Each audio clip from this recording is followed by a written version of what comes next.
cat doing something. So first we've got to think what's really important for a cat to be doing.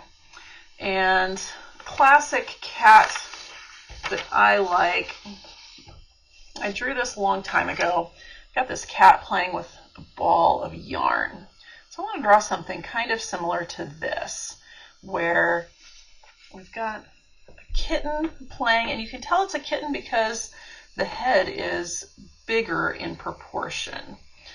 So you can see the head is kind of big in proportion to the paws. So I'm going to do something kind of similar. We're going to have, this time the cat's going to be facing the other direction. So I start with a very loose circle for the head, and I think of the body. I've got the chest, the rest of the body, maybe the paw is out here, and I've got this other paw playing with that ball of yarn. Notice how loose I am as I'm planning the whole picture. And the kitty's got his face coming this way. So I'm going to turn the face. He's got a nose over there. Fix that paw. His bones have got to go somewhere. Back here, he's kind of sprawled, so he's got paw back there. This other leg kind of spread out. It's off in the distance. It's hard to see on the camera. I'm going to pull his leg. There we go. And the tail. Let's get a long tail. Okay, we're going to come back down here. Think about the whole picture. So at the same time, you want to, when you're doing a scene, you want to think, what else is going on in this picture? So is the cat on a rug? One of those classic kitchen rugs. I think that's a good place for the kitty. And maybe he's got some other balls of yarn going on. Maybe it fell out of a basket of yarn. So we could have a basket over here. So we've got more yarn.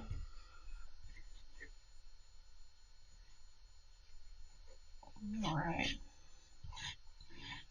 So this cat was naughty for the naughty knitters. The naughty knitters were a group that would knit things around town and leave them attached to things like trees. It's a fun way of interacting with the environment. So this naughty kitty is taking the yarn. Right. The ears. So you see, as I figure out details, I'm slightly darkening my lines to choose the ones that are going to be important. So I'm building up my picture. And it's okay if it's not exact. You can always get another chance to draw some more. Drawing just takes hours and hours of being willing to practice and being okay with mistakes. Okay, we better start inking, else this video is going to take forever. So I'm just going to take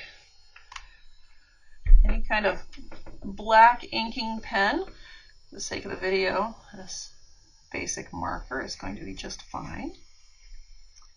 And I'm trying to do nice, smooth strokes. It's okay if you aren't exact. He's a mischievous kitty. Here we go. And the first place that I put my marker down, it's going to give me the thickest line. So I plan how I'm lifting up and then using the tip for the finer lines. So it actually helps if you just practice drawing different lines with your marker or your pen.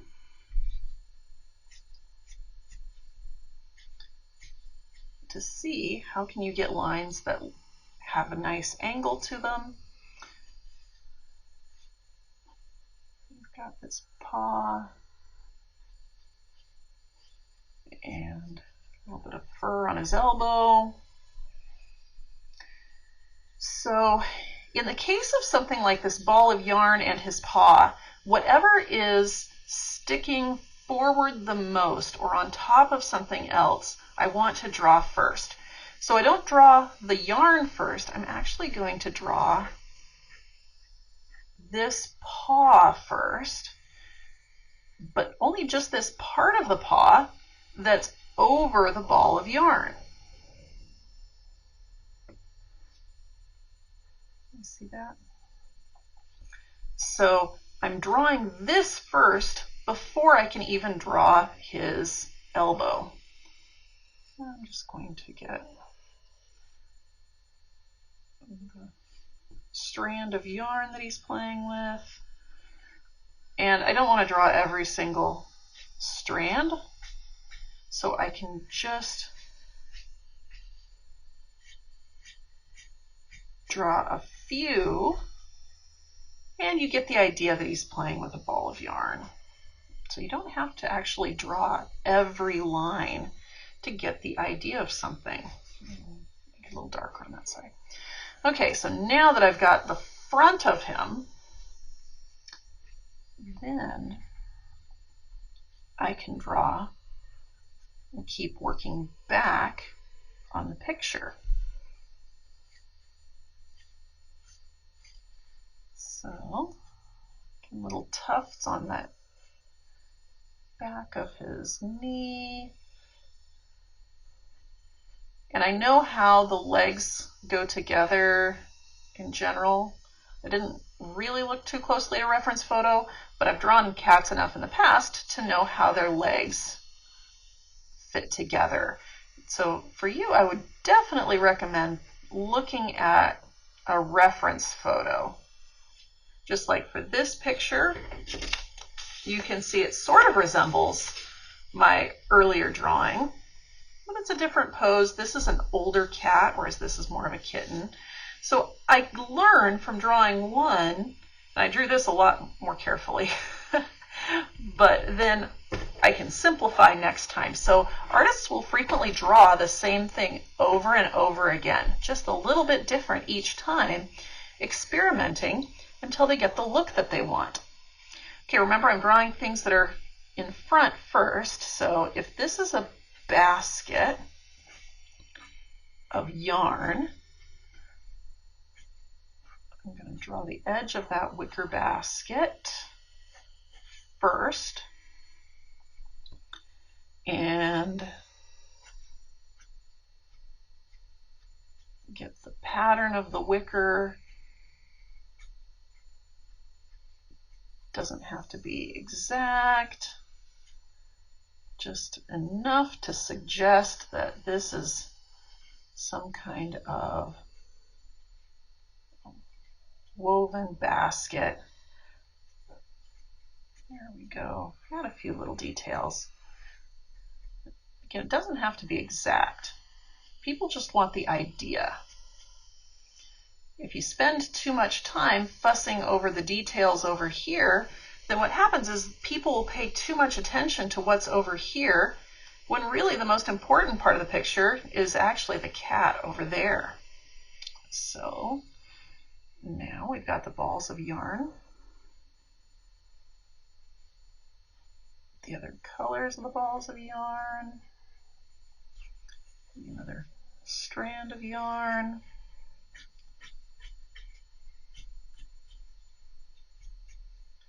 And also how we color this will affect what parts of the picture are most important. So if I color this with colors that are less vibrant and color this with colors that pop out more, then this will become the most important part of the picture. So, all right, so we've got this basket of balls of yarn. Now I've got this big rug that he's on. And so actually, I'm going to turn my paper and carefully do long, smooth curves, unless I wanted this to be a fuzzy rug, which I guess it could.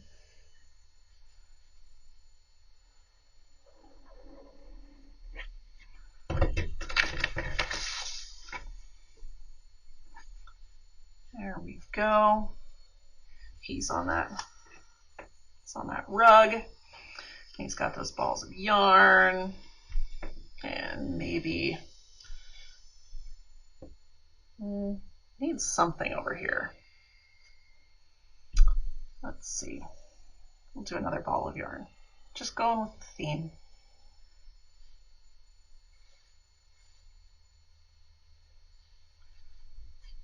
And we'll get another ball of yarn in here. Doo-doo-doo. Seems kind of cliche, kitten playing with balls of yarn, but really, they do love playing with balls of yarn. Okay, so we've got our basic scene, just lightly inked, not too many details. Now I'm going to come in, I'm going to erase my pencil lines. Again, I hold my paper and I erase in long, smooth strokes, no scrubbing back and forth.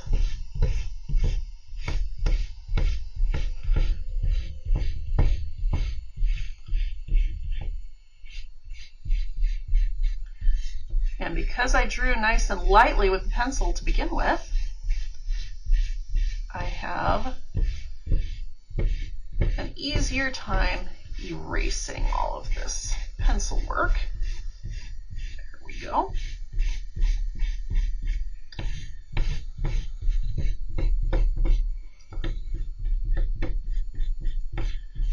Erasing the pencil. Okay. Got most of it. Good enough for these purposes. Made a nice mess of eraser. Okay, let's talk about colors for a moment.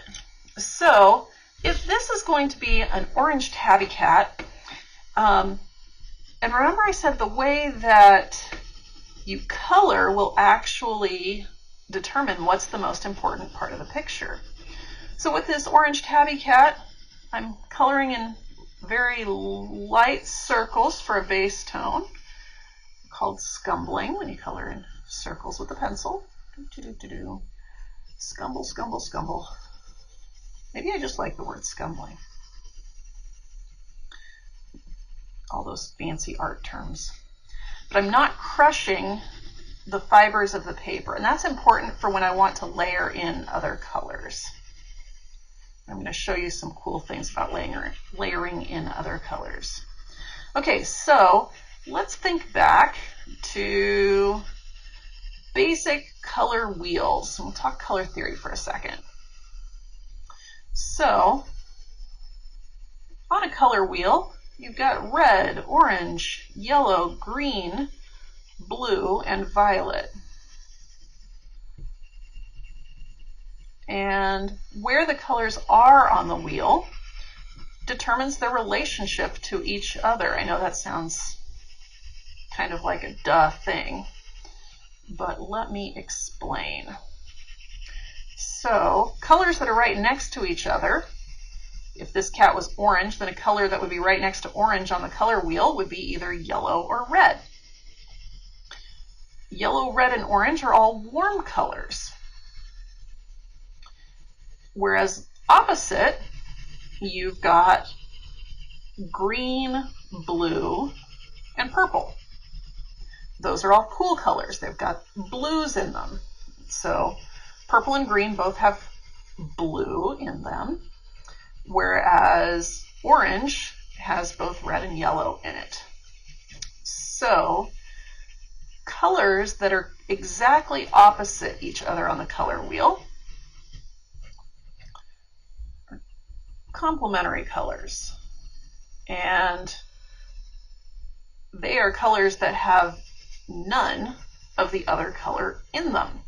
So whereas red, yellow, and orange, the orange is a combination of red and yellow, orange has no blue in it whatsoever. So if you want to make something orange pop out even more, then you would add something blue with it. And I'm going to show you how we'll do that.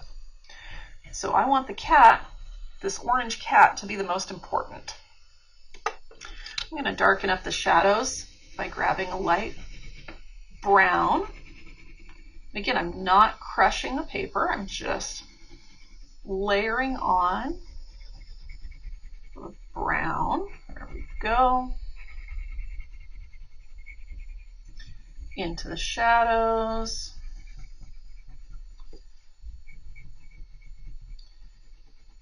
And because I'm using blunt, soft pencils, I'm not getting too many of those stripy pencil lines. And because I didn't crush the paper, I didn't push so hard that it became shiny, then I can keep layering colors to build up to the color that I want. So I can just keep layering colors. We don't need too much color in this picture.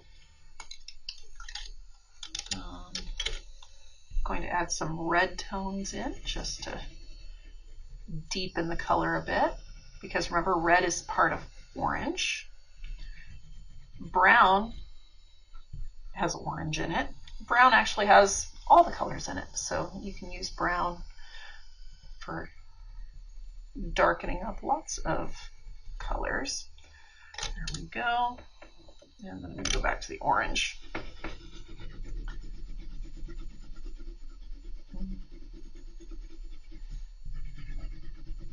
And just makes those colors richer. Okay. So now I've got quite a few colors going on, mostly in the shadows. And to make this orange cat stand out more, I said blue is the opposite. So let me show you. We've got this rug that he's on. So I'm going to take, this is a kind of a nice light blue and a violet blue.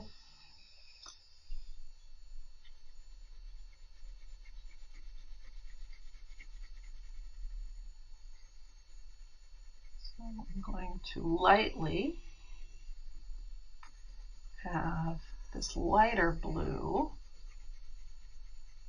rug, and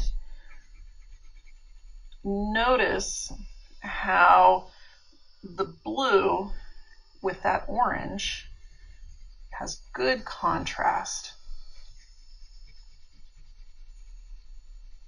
The blue makes the orange cat more visible.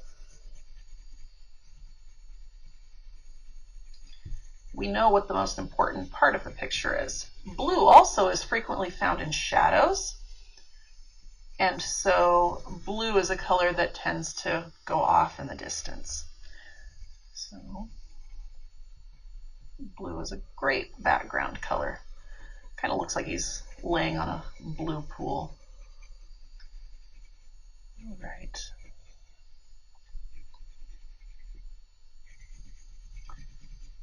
Okay, so I've got basic blue rug. I'm going to come in with a darker blue, this blue violet.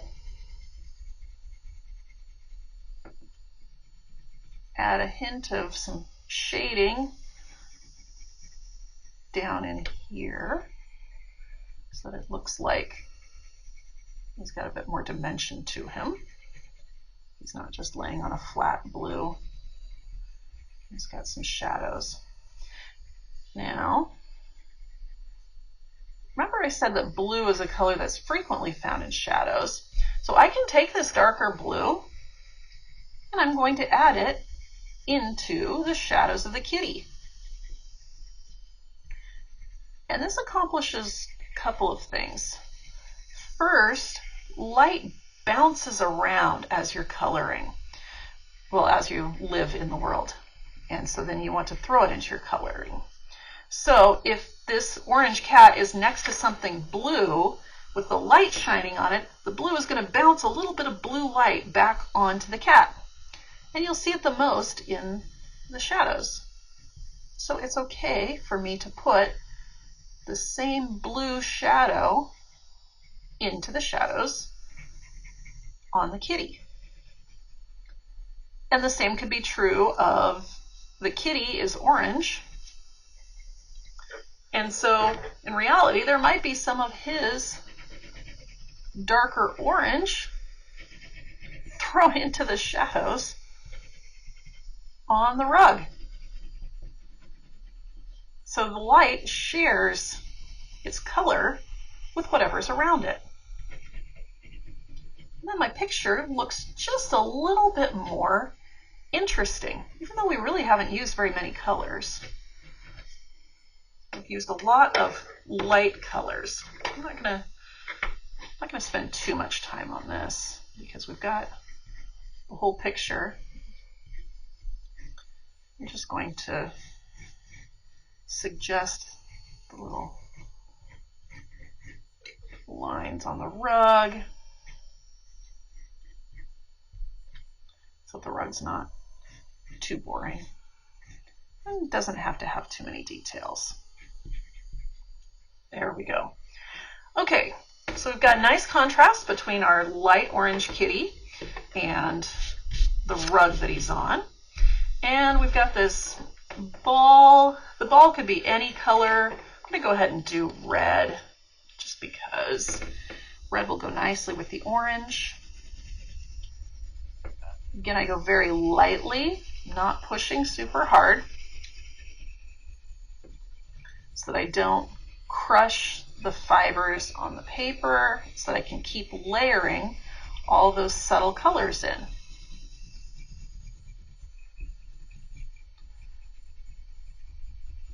I'm just going over it a few times to darken it up. Remember, in the shadows, I can throw some blue because blue is in the shadows and blue is on that rug. So see how I can add shadows to my red ball of yarn with my blue. There we go. I'm going to add a little bit more red reflected into his paw, maybe under his chin, because the ball of yarn is close to his chin too. So you see how those reflected colors kind of bounce into the whole picture, making it look a little bit more exciting. I'm not really talking about lighting. I don't have very fancy shadows going on here. We're just talking about the general colors of things. And we'll grab that ball of yarn, the little trail of yarn. Okay, over here in the basket, I'll have another ball. I don't want to give as much detail into this yarn. Maybe we'll have a nice green,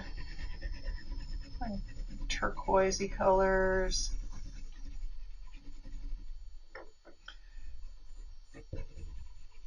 And that goes nicely with that blue rug. In fact, I'm going to throw some of the blue from that rug into this ball of yarn. Throw some shadows of that blue into that red ball of yarn. And let's see, what color haven't I used? We'll do a yellow, but not too bright a yellow, just a soft yellow with some orange shadow.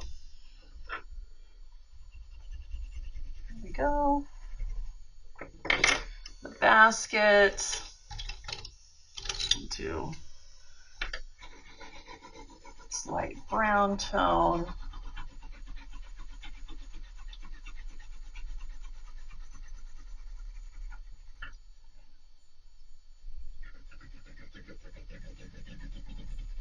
Some maroon in there.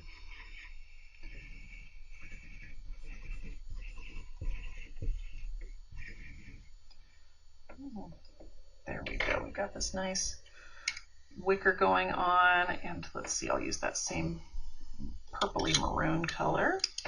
Actually get a one. Do this ball up here.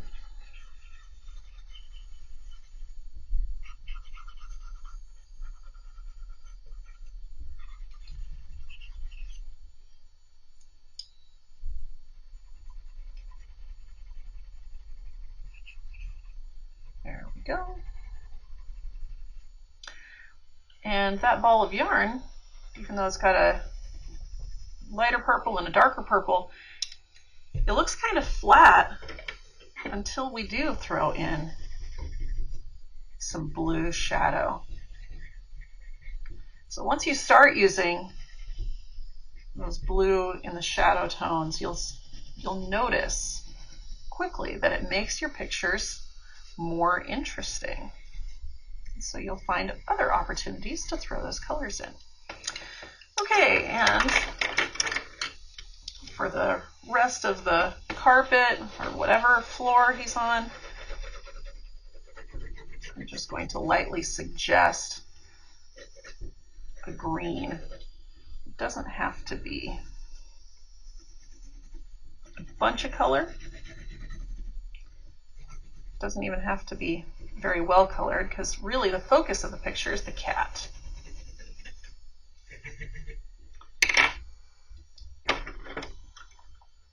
So it's got something out here for visual interest.